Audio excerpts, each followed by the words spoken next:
Donc, malgré le fait qu'il fasse un très beau soleil aujourd'hui avec au-dessus de 30 degrés Celsius, on est à préparer le golf hivernal, c'est-à-dire si vous avez besoin d'idées pour améliorer votre golf en salle, que ce soit dans un centre de golf intérieur ou même au gym ou dans le confort de votre demeure, bien disons que c'est une occasion qui est parfaite pour bouger différemment et ainsi peut-être garder le corps frais jusqu'au printemps prochain.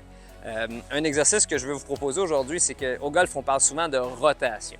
Et souvent, avec le mot rotation, bien, suit la rotation des épaules. Oui, sauf que nos épaules vont bouger parce que notre cage thoracique tourne. Et la cage thoracique, à un moment donné, va atteindre sa limite en mobilité. On va donc devoir faire usage du bas de la colonne. Et plus bas que la colonne, on a le bassin et ensuite nos jambes. Dans une capsule précédente, on vous a expliqué que la plupart des joueurs et joueuses de très haut niveau vont faire usage du sol de façon beaucoup plus hâtive que les amateurs qu'on peut croiser au quotidien pour être capable de générer de la cohérence technique et de la puissance avec le moins d'efforts possible.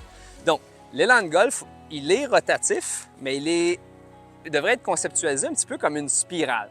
Parce que si je suis penché vers l'avant et que je produis un mouvement qui est purement rotatif, ça se peut que je perde ma posture et que je me relève.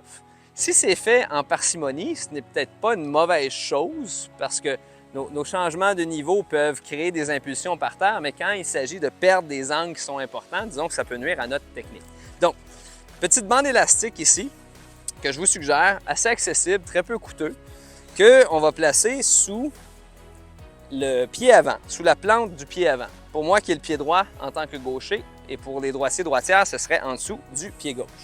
Ensuite, plus on peut faire de tours avec l'élastique autour de nous, plus la tension va être élevée. Par contre, on se doit d'y aller de façon conséquente avec la longueur de l'élastique. Donc, pour les besoins de la cause aujourd'hui, on va créer une première tension et on va l'appliquer sur le genou arrière, devant nous. Ensuite, on va faire le tour. On s'en va derrière nos cuisses. On crée une autre tension derrière nous. On amène l'élastique à la hanche. On fait un autre tour derrière nous. Et là, l'élastique revient en face de soi où on va presser l'extrémité juste en dessous de l'aisselle du bras arrière, comme suit. Comme ça. Le bras arrière va être libéré. Je prends ma position et déjà, je me sens déguisé en momie. Présentement, mon ressort ou mon slinky, il est stagnant. On ressent une tension, mais mon objectif va être de l'augmenter, cette tension-là. Donc, je peux l'augmenter de deux façons. En tournant et aussi en élevant mon côté arrière parce que le point d'ancrage est à mon pied avant et l'autre point d'ancrage est sous mon aisselle du bras opposé. Donc, si je libère mon bras gauche, pour moi le gaucher, et que je ne fais que tourner et que mon côté arrière reste au même niveau, j'ai créé une certaine forme de tension, mais je ne sens pas qu'elle est maximisée. Si je bouge latéralement par là-bas, je ne crée pas beaucoup de tension. C'est plus faible que le mouvement précédent.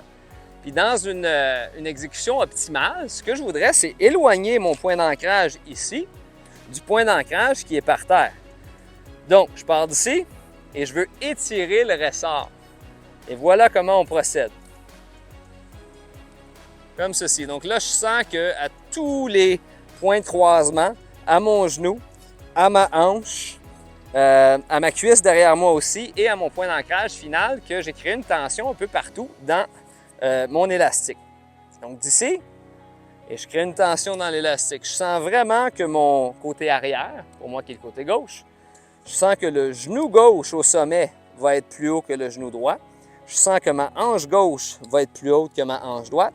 Et je sens aussi que mon épaule gauche va être plus haute que mon épaule droite. Et le petit dernier, l'épaule gauche plus haute que l'épaule droite, c'est ce qui va nous donner l'effet du maintien de la posture dynamique. Donc, comme ceci. Donc, je suis toujours dans le même axe que j'avais adopté en position initiale. Je peux très bien exercer la tension sur l'élastique en créant simplement des frictions entre mes pieds et le sol. Mais si je veux lui donner encore plus d'explosivité, puis d'avoir en tête que l'élastique, je voudrais même qu'elle le rompre, mais je pourrais commencer à faire usage de mes pieds latéralement. Et lorsque je me sens prêt, d'aller travailler avec un petit peu plus d'explosion pour prétendre vouloir briser, rupturer l'élastique. Et ça peut s'apparenter à ce que les joueurs, les joueuses vont produire comme mouvement en long coup de départ, mais sachez que ces principes-là, à plus basse intensité, sont employés aussi par des joueurs de golf qui ont comme objectif de frapper la balle vers un trou. Donc, malgré le fait que le golf, c'est un sport de précision, disons que la puissance, si elle est bien calibrée, ça n'affecte pas notre rendement sur le plan directionnel, qu'on peut commencer à frapper plus loin avec moins d'efforts si on fait usage des bons groupes musculaires au bon moment. Donc ça, en voici un. Je vous reviens avec un autre exercice qui va vous faire travailler encore plus explosivement, mais toujours selon les mêmes principes.